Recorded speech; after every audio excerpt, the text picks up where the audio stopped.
السلام علیکم، بسم اللہ والحمدللہ والصلاۃ والسلام علی رسول اللہ۔ ناظرین و سامعین، مریم نواز صاحبہ وزیر اعلیٰ پنجاب نے جو کسان کو مافیا کہا ہے، ان کا یہ کہنا بڑی ہی زیادتی ہے، بڑی ہی غلطی ہے، اور بڑا ہی انہوں نے کسان کے ساتھ ظلم کیا ہے یہ بات کر کے، کیونکہ کسان تو پہلے ہی حالات کا مارا ہوا ہے، کسان تو پہلے ہی دکھوں کا مارا ہوا ہے، کسان تو پہلے ہی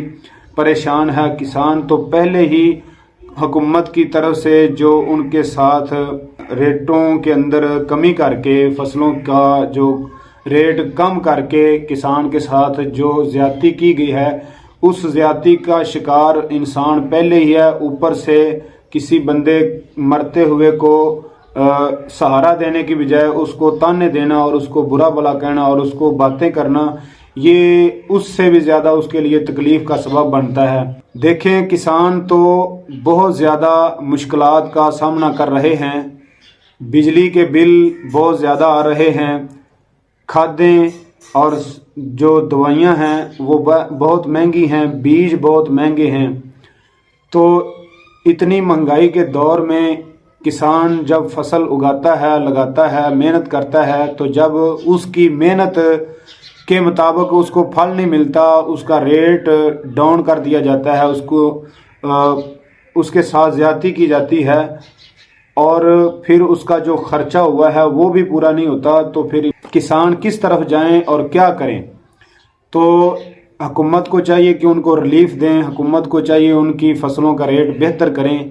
پتہ نہیں کون پالیسی بنانے والے ظالم لوگ ہیں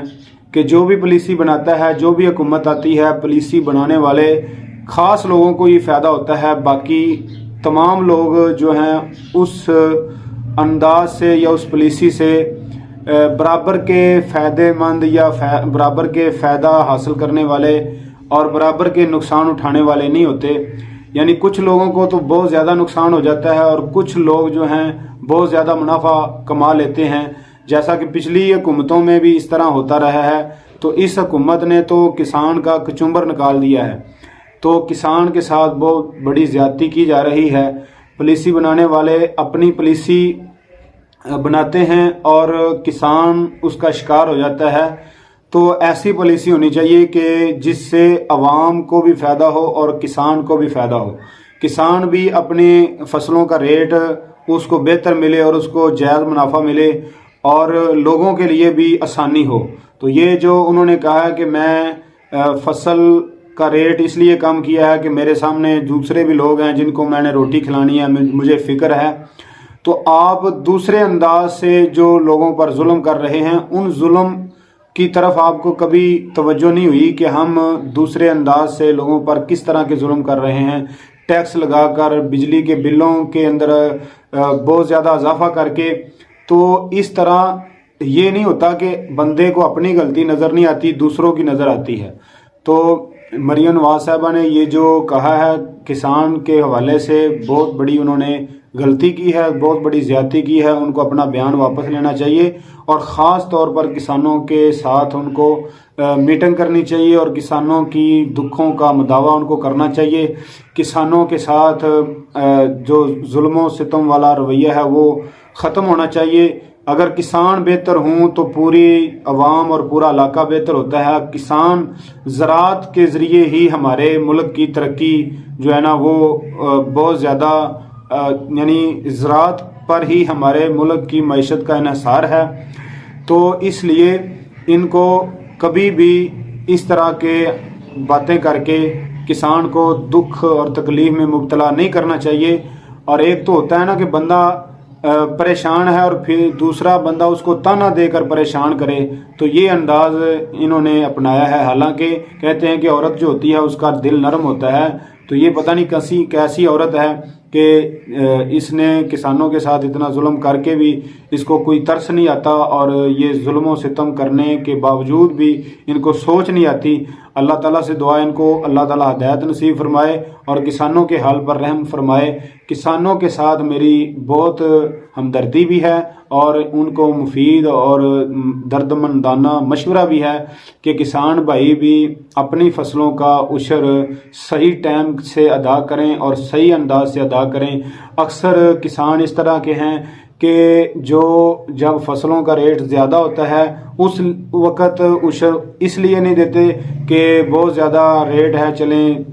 4 پیسے زیادہ مل جائیں گے، اور جب فصلوں کا ریٹ کم ہوتا ہے تو پھر وہ عشر اس لیے نہیں دیتے کہ چلیں کچھ عشر بچا کر ہم اپنے کمی جو ہوئی ہے اور گھاٹا پڑا ہے اس سے ہی ہمارا جو ہے نا کچھ فائدہ ہو سکتا ہے کہ عشر ہم اپنے پاس رکھ لیں تاکہ کچھ تو نقصان میں کمی ہو جائے۔ تو اس وجہ سے ہمارے کسان دن بدن پریشان ہو رہے ہیں، لہذا ہمارے کسان بھائیوں کو بھی اپنا فصلوں کا عشر نکالنا چاہیے، اور اتنا عشر نکالنا چاہیے کہ جو اس علاقے کے غریب ہیں ان کو مانگنے کی ضرورت نہ رہے۔ اگر ہر علاقے کے کسان اپنے فصلوں سے صحیح عشر نکالیں قرآن سنت کے مطابق تو کوئی بھی اس علاقے کے لوگ غریب نہ رہیں۔ تو اصل میں کسان بھی اپنے ساتھ زیادتی خود کرتے ہیں کہ عشر نہیں نکالتے اور اللہ پر توکل نہیں کرتے، اور اللہ کے ساتھ ان کا رابطہ کمزور ہے۔ تو یہ بھی ہے نا کہ جب بندہ عشر نہیں دیتا تو پھر اللہ تعالیٰ اس طرح ان پر یہ ریٹ کی کمی میں یا کوئی آفت آ جاتی ہے۔ دیکھیں جو گرمی پیچھے پڑی ہے اور فصلوں کو جو پھل نہیں لگا، مکی کو اور تلوں کو اور منجی کو پھل نہیں لگا، تو اس میں حکومت کا کون سا قصور ہے؟ تو اس میں ہمارا اپنا قصور ہے۔ تو کبھی حکومت ہم پر ظلم کرتی ہے، وہ بھی ہمارا قصور ہوتا ہے، اگر غصہ نہ کریں تو آپ وہ ہمارا قصور اس لیے ہوتا ہے کہ ہمارا کوئی اللہ تعالیٰ سے رابطہ کمزور ہوتا ہے، اس لیے حکومت کے ظلم کا ہم شکار ہو جاتے ہیں۔ کبھی اللہ تعالیٰ کی طرف سے آفت آ جاتی ہے، سیلاب آ جاتا ہے، آندھی آ جاتی ہے، طوفان آ جاتا ہے۔ تو ان وجوہات کی طرف بھی توجہ دیں۔ صرف ہم حکومت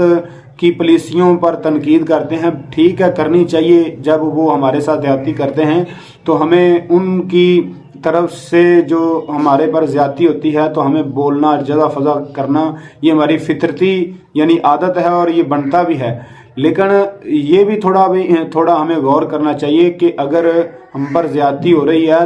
یا ہم پر یہ جو فصلوں کی کمی میں اور فصلوں کی کمی کے ساتھ اور اناج اور غلے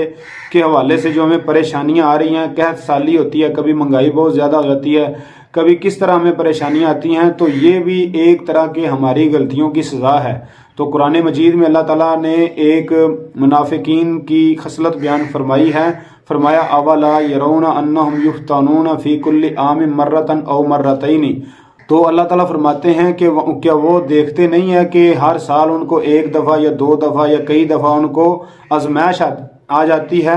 فرمایا پھر بھی وہ توبہ نہیں کرتے، پھر بھی وہ اپنی غلطی سے رکتے نہیں ہیں۔ تو یہی انداز ہمیں بھی اپنے بارے میں سوچنا چاہیے کہ کہیں ایسا نہ ہو کہ ہم غلطی کر رہے ہوں کہیں پر اور اس وجہ سے ہمارے حکومت کے لوگ جو ہیں ہم پر ریٹ کی کمی کر کے ہم پر عذاب بنتے ہیں، یا اللہ تعالیٰ کی طرف سے آفت کی صورت میں ہم پر عذاب آتا ہے۔ تو اللہ تعالیٰ سے دعا ہے کہ اللہ تعالیٰ ہمارے حال پر رحم کرے اور حکومت کو بھی ہدایت نصیب فرمائے۔ السلام علیکم ورحمۃ اللہ وبرکاتہ۔